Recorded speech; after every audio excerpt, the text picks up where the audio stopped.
Alright, folks, so the rig is back up.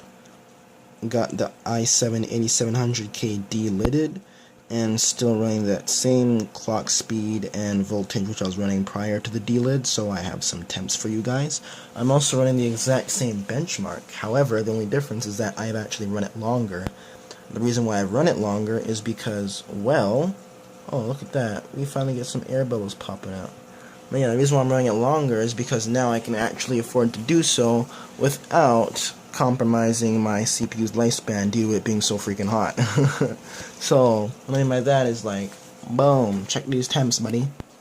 76C, this is under max load. Like, under stress test and, like, the combustor CPU test. I could make this load probably a little bit higher if I increase the threads on the CPU test as well. I currently have Furmark running on the GPU.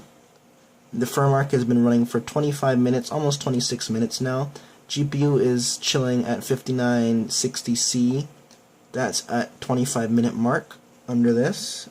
And the GPU load bounces around between the 90s. Okay. GPU power, yeah, it's not really enjoying too much. It's all over, to be honest. Like, what I could do is, this is just testing things more, because, like, right off the bat, you can already see that our temperatures are lower on the CPU by a lot. Before I was hitting like 90, 92C, and now I'm hitting like 76C, and that's like what the benchmark running for 26 minutes versus before when I had the benchmark running for like under 5 minutes. So yeah, that's like a freaking huge improvement. I'm gonna go ahead and proceed to close this. I'm gonna go ahead and stop this as well, so you guys can get like an idea of like how it is at idle. Like, this thing is gonna cool itself on down. That's the thing. Like, since the liquid, all like the loop inside the liquid has all of the heat, it's probably gonna take a little bit of time to cool down, but it shouldn't take too long. I'm just like bleeding the loop right now, so I gotta watch that as the bubbles circulate through the reservoir and through the loop.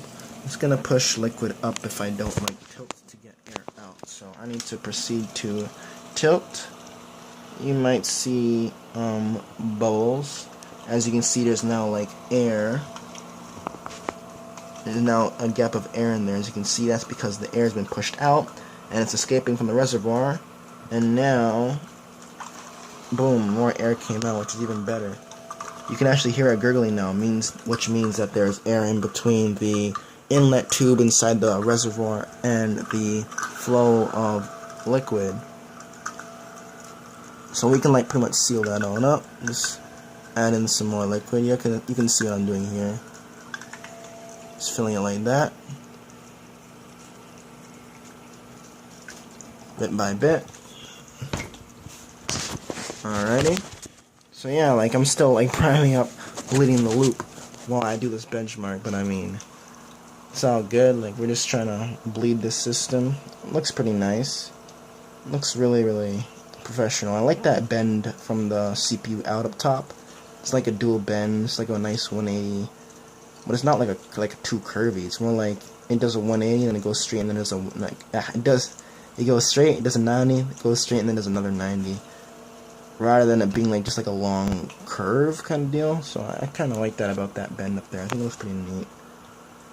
I'm gonna change back the custom RGB scheme though, because like right now it's running rainbow on the Asus orgasmic, and it's not bad, but before I had a little bit more custom, so I'll tinker around a bit.